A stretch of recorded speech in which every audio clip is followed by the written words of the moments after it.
Hello everyone, welcome to our channel guys. यहां पर आज हम बात करेंगे एसजेवीएन थर्मल पावर लिमिटेड के बारे में। ठीक है, एसजेवीएन थर्मल्स प्राइवेट लिमिटेड के बारे में आज बात करने वाले हैं। लेकिन उससे पहले मैं आपको बताना चाहूंगा कि अगर आपने अभी तक चैनल को सब्सक्राइब नहीं किया है तो फटाफट चैनल को सब्सक्राइब करें, वीडियो को लाइक शेयर जरूर करें। चलिए शुरुआत करते हैं आज के इस नोटिफिकेशन का। तो गाइस, अगर आपको यहाँ पे दिख रहा होगा तो मेंशन किया गया प्रशिक्षुता प्रशिक्षण अप्रेंटिसशिप ट्रेनिंग 2023 के लिए अधिसूचना। क्लियर रहेगा। यहाँ पे मेंशन किया गया स्नातक प्रशिक्षुता में अगर आप देखेंगे तो मेंशन किया गया है कि कौन कौन से ब्रांच के रहेंगे। लास्ट डेट रखा गया है आपका 15 अक्टूबर। ठीक है, पहली चीज ग्रेजुएट में अगर आप देखोगे तो ग्रेजुएट में civil, mechanical, electrical, IT, computer science, total number of post रखा गया है 10। रिक्वायरमेंट क्या है? मान्यता प्राप्त किसी भी ऑर्गेनाइजेशन से बीई बीटेक होना चाहिए mechanical, civil, electrical, IT, computer science में। ठीक है, नेक्स्ट आता है डिप्लोमा। डिप्लोमा में civil, mechanical, electrical, IT, computer science, total number of post 15 रखा गया है और मिनिमम 3 इयर्स का डिप्लोमा आपका होना चाहिए रिलेवेंट आपका डिसिप्लिन में। इसके अलावा अगर आप देखोगे तो आईटीआई का electrician, wireman, fitter, plumber, total अगर सीटों की संख्या हम बात करें तो 25 रखा गया है और इसके लिए 10th के बाद मिनिमम आईटीआई आपके पास होना चाहिए। क्लियर रहेगा। अब यहां पर अगर आप देखोगे तो टोटल नंबर ऑफ पोस्ट हो गया आपका 50 including graduate, diploma and ITI. Next आता है आरक्षण। आरक्षण में अगर आप देखोगे तो अनुसूचित जाति, जनजाति, अन्य पिछड़ा वर्ग तथा पीडब्ल्यूडी के प्रशिक्षण रिक्तियों में आपका आरक्षण मिलेगा। आयु सीमा की बात करूं तो 18 वर्ष मिनिमम और अपर यहां पे रखा गया है 30 इयर्स। ध्यान रखिएगा, पहली बार यहां पर अपर एज लिमिट 30 इयर्स रखा गया है। इसके अलावे 5 इयर्स का एससी एसटी को, 3 इयर्स का ओबीसी को रिलैक्सेशन यहां पर प्रोवाइड किया जाएगा।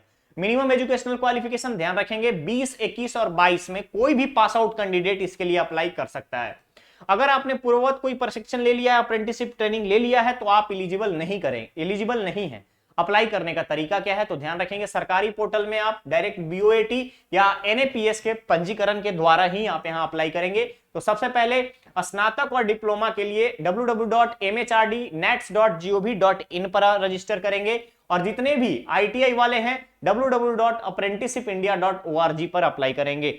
इसके अलावा जो आपकी स्टाइपेंड होगी ग्रेजुएट के लिए 10,000, डिप्लोमा के लिए 8,000, आईटीआई के लिए 7,000। ठीक है, इसके अलावा पीएएफ और पीएए को वरीयता दी जाएगी। क्या है ये? तो जो भी परियोजना प्रभावित जो लोग होंगे, ठीक है, प्रोजेक्ट अफेक्टेड कैंडिडेट्स होंगे, उनको यहां पे सीनियरिटी दी जाएगी, वरीयता दी जाएगी। क्लियर रहेगा। इसके अलावा एसडीबीएन या एसटीपीपीएल में रोजगार, ध्यान रखिएगा, एसटीपीपीएल में या एसटीपीपीएल में और साथ ही साथ एसजेबीएन में अगर आपका ट्रेनिंग कंप्लीट हो जाता है तो आप ये कतई इसका मतलब नहीं निकालेंगे कि आपको परमानेंट जॉब दिया जाएगा। अगर आपकी परफॉर्मेंस अच्छी होगी तो उसके आधार पर हो सकता है आपको पॉसिबिलिटी है कि वहां जॉब मिल जाए। क्लियर है।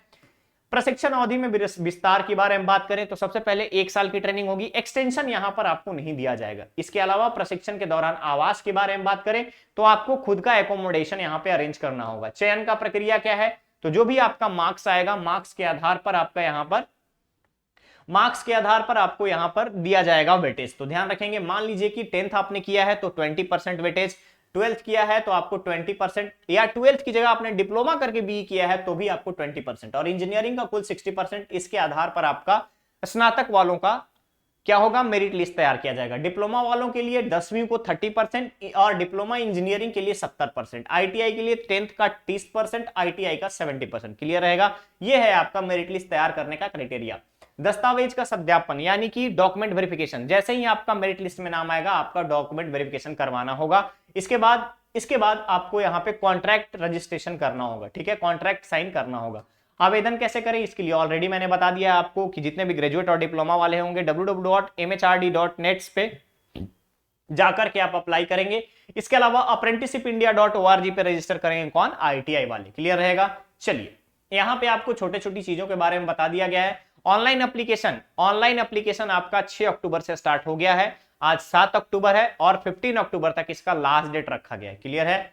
आवेदन पत्र जमा करने की तिथि जो है इसका 15 अक्टूबर रखा गया है। क्लियर है। इसके अलावा आपको यहां पर एप्लीकेशन का फॉर्मेट दिया है, जिसके लिए आप अप्लाई करना चाहते हैं उसके अकॉर्डिंग यहां पे आप साइन करेंगे और साथ ही साथ इसको साइन करके कंप्लीट करके आप एक सील्ड इनवेलप में डायरेक्टली 15 अक्टूबर से पहले इसको आप सबमिट कर देंगे। क्लियर है। तो गाइस ध्यान रखिएगा, यहां पर जितने भी फ्रेशर कैंडिडेट हैं 2020, 21 और 22 3 कंसेक्यूटिव ईयर्स को यहां पर प्रेफरेंस दिया जा रहा है। 3 साल के पास आउट, लास्ट 3 सेशंस के पास आउट जितने भी लोग हैं इन सभी को यहाँ पे चांस दिया जा रहा है अप्लाई करने का। क्लियर रहेगा? तो अगर आप लोग चाहते हैं कि ट्रेनिंग करना है तो आप यहाँ पर अप्लाई कर सकते हैं। तो ये था आपका एसजेबीएन का अप्रेंटिसशिप रिक्रूटमेंट के बारे में नोटिफिकेशन अपडेट। बहुत जल्द हम लोग मिलेंगे नेक्स्ट और नए अपडेट के साथ। बने रहिए चैनल पर, चैनल को सब्सक्राइब करें, वीडियो को लाइक शेयर जरूर करें। Thank you so much.